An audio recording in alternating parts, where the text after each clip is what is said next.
Bezrat Hashem, this week is Parashat Vayechi. Yaakov Avinu, before he passed away, before he go to the heavens, he gave a special blessing for the 12 tribes, 12 Shevatim of Am Yisrael. Each one got a special and unique blessing. We're going to try to understand what's so unique about this blessing and what it's got to do with each individual, each one of us. What does it tell us? First of all, I want to say that each one of us is extremely special. Each one of us has a spark of godly spark in his neshama, just like imagine a diamond, a very rare, shining diamond that is within you inside. And all what you have to do, open channels for this diamond to shine, to bring the light and share the light with the rest of the whole world and show his uniqueness and show his beauty. Based on that, the Gemara says, in Gemara Sanhedrin, page 84, כל אחד ואחד חייב לומר, בשבילי נברא העולם. Every individual, every human being has to say, the whole world was created specially for me. Especially for you? Yes. Because if we judge by physicality, it looks like if you take one space of a chair, you use it, one person sitting on a chair, there's no room for another person to sit. I'll give you a better example. If you fill out a room with many furnitures and many boxes, and every single piece of the room is taken, you can't fit anymore. It's a storage, let's see, it's a room of storage. Yes, but how about, if all what I want, there is a radio at the end of the room, or maybe outside the room from the other side. You open the radio, the waves can come through the room, is not a problem. And you can still listen to the radio if you are in the other side of the room or outside the room completely. Why?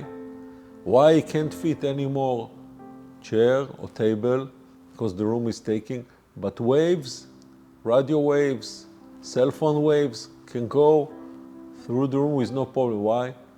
Because if you want to fit in the room, another piece of furniture is the same kind. If it's the same kind, one contradicts the other. There's a space for you or for me, for this piece of furniture or for that piece of furniture. And when it's full, it's full. You can't fit anything anymore. But in spirituality, you can say a beautiful idea, your friend can come with another 10 ideas, and other friends can come with 100 ideas or 1,000 or 1 million. One does not conflict with another. If you compose a melody, beautiful melody, your friend can compose another 10, and another one, another 1,000, and billion, unlimited melodies. Because in spirituality, each one of us is unique. We are just waves. We're like waves. We're not like a piece of furniture. So one, the uniqueness and the specialty and the blessing of one does not interfere with the other.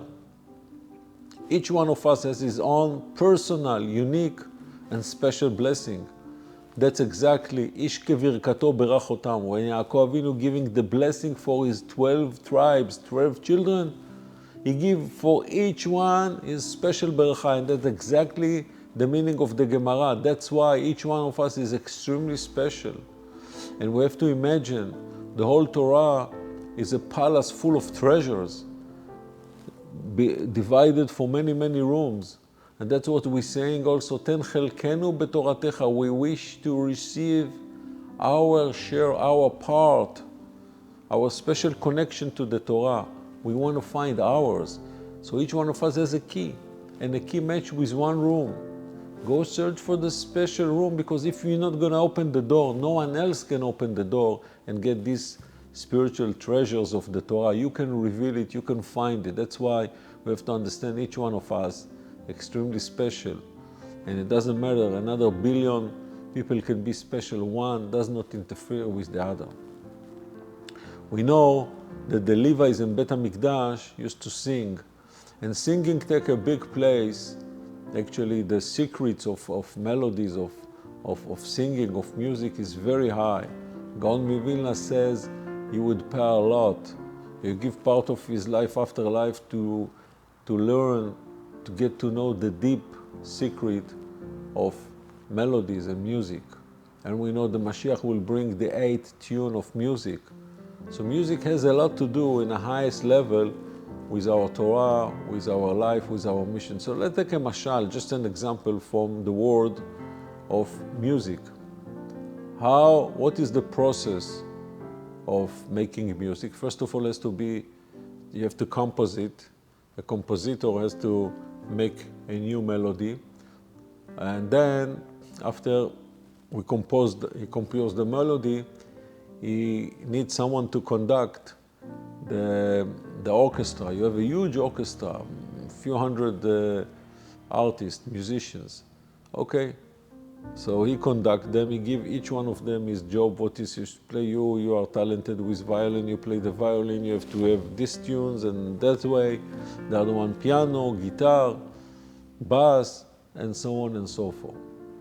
And then each one play, and all in harmony together we hear a beautiful piece of orchestra that play the beautiful piece of music.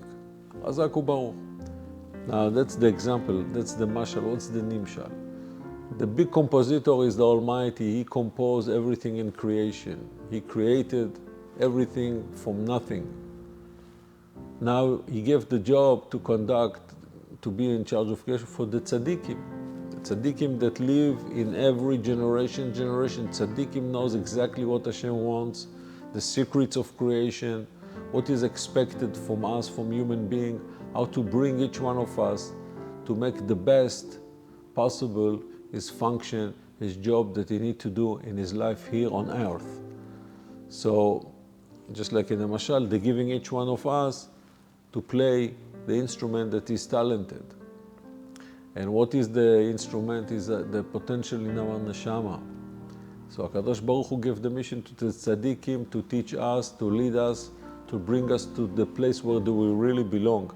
Because when you play the music of your life, the instrument that belongs to you, it's getting added to the other instrument, and then we're getting a beautiful piece of music that everyone listen, enjoy very much. That's the tikkun olam, fixing of creation with the good sparks. That's why Rabbi Natan is teaching us when Moshe Rabbeinu collected donation for the Mishkan, actually not only the physicality was needed, the good spark in every single Jew, because with bringing the silver or the diamonds or the gold to Bet HaMikdash, it doesn't matter what, you bring a good will with you. So Moshe Rabbeinu pick up the good wills of every individual and build the Mishkan. That's why Torah Resh Pebet, Rabbi Nachman is emphasizing, search for the good in your friend, judge him for positive, but not only in your friend, also within you. You have to search for the good and add one good spot, another good spot, and all together will make a beautiful melody. Ha'arizal explain why it's extremely important for us to identify our good potential inside, our godly spark that HaKadosh Baruch Hu gave us, and it's extremely powerful. It's just inside, and it won't have much impact unless we discover it, unless we emphasize it, unless we get it from inside to the outside to show His power and influence on us, on creation, on other human beings as well. It's the same thing, every person has a spot, something in his character which is not so good, which is not good. So there's no way to control the not good unless you define, you identify and find the good. Arizal says you have to find the good inside you and give it power, and that will help you to refine other part of your personality and get closer to Borei Olam and make your tikkun עלי אדמות. אומר רבי נחמן מאורדונקה, השם אמר למשה, ואיש לא יעלה עמך. When Moshe Rabbeinu went to the mountain to receive the Torah, he was supposed to be alone, only him. The same with each one of us. You want to get your uniqueness, your blessing, your specialty, you have to look for what fits you. איש לא יעלה עמך. Don't copy anyone else. Some things you can't even share with anyone else, but you have to open your heart, mind, and soul to get from HaKadosh Baruch Hu, from the Almighty through the tzaddikim, what really belongs to you, what is special about you. And that's what the Torah says, Echad haya Avraham. Avraham Avinu, and that's the part of Likutei Moharan, and also before the second section. One was Avraham. And Rabbi Natan is asking, what was the Emunat Chachamim, believe in the tzaddikim, that Avraham Avinu has to practice? Who was the tzaddik to teach him? Avraham Avinu was surrounded with elder worship environment. So Rabbi Natan says, the belief of the tzaddikim, following of the tzaddikim, was the belief in himself. Because to believe, that's what we're talking about. Achai v'rai, to believe in yourself is not less important. It's part of believing in Hashem, believing in the tzaddikim, believing in the Torah. Because if you believe in Hashem so badly that the purpose of creation is good, and ultimately will be only good. So we have to understand that you have to discover it. And you have to help creation reach the goal, reach the purpose of life. The purpose of creation is to make good only. So you have to identify, you have to discover the good within you, and that's you helping the Tikkun Olam. I want to finish with a wonderful story, Masechet Ta'anit, that explained very well the concept we're explaining today. Ta'anit, page 21. Kadosh Baruch Hu speaking to Abaye, was a very famous chavruta in the Gemara, Abaye and Rove.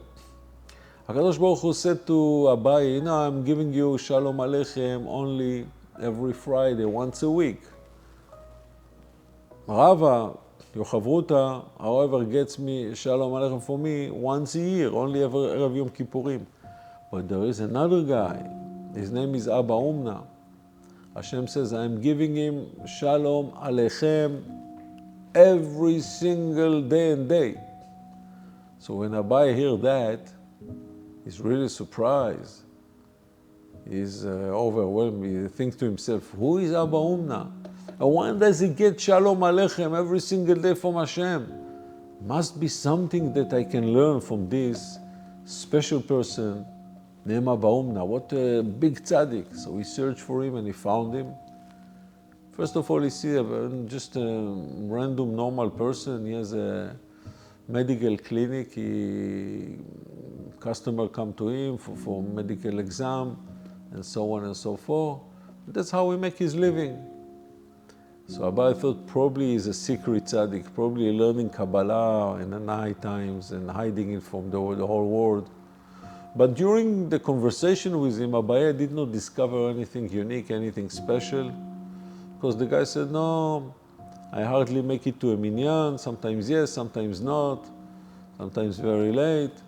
Torah, I'm not a big Talmid Chacham, I don't know much, here and there maybe shiur once in a while. But then Abai discovered something, that Abba Umna, in his medical clinic, he has to do blood tests sometimes. Blood test is on your shoulder, on your hand. When ladies come for blood tests, he does not want them to be embarrassed. So he sends them to a special room, he tells them, go take a special dress, put on you, and the special dress has a tiny, tiny hole that the needle can come exactly, take your blood, and that's it, no embarrassment, keeping all the rules of modesty, of tzniut, and that's fine. Second thing Abai discovered, there's no flat fee in this medical laboratory, medical clinic. After the service you get, there is a box by the way out, and it tells you, you can deposit in the box whatever you like. And not only that, if you are a needy person, please take. I want to give you some donation, you can take anything you want. So that does not embarrass people also, because you put your hand inside, no one knows what kind of a bill you have in your hand. And second, if you took something also nobody knows. For these two things, Abai discovered the uniqueness, the specialty of Abba Umna, and that's why HaKadosh Baruch Hu is giving Shalom Aleichem every single day and day. Now here comes the big question. Since we know now the secret of Abba Umna, since we know the formula, we know what you need to do, if you want HaKadosh Baruch Hu to give you Shalom Aleichem. If Abaye will do it now, or each one of us, are we going to get the same response from the Almighty like Abba Umna got? You might think yes, but the answer is no. Why? That's the specialty of Abba Umna. That's his secret. This is his tikkun. This is his inspiration. This is individual. This is his personal spot from inside that he discovered his own piece of jewelry, his own diamond. And he made it effective and he made it powerful. And Hashem responded to him right away. The same mission each one of us has. If you discover the good, the spark within you, your great potential in Torah, in spirituality, and you bring it to action, you're going to use your potential, then HaKadosh Baruch Hu will recognize it, will greatly appreciate, and will give you also Shalom Aleichem every single day. Baruch Hashem, La'olam Amen V'Amen. Shabbat Shalom.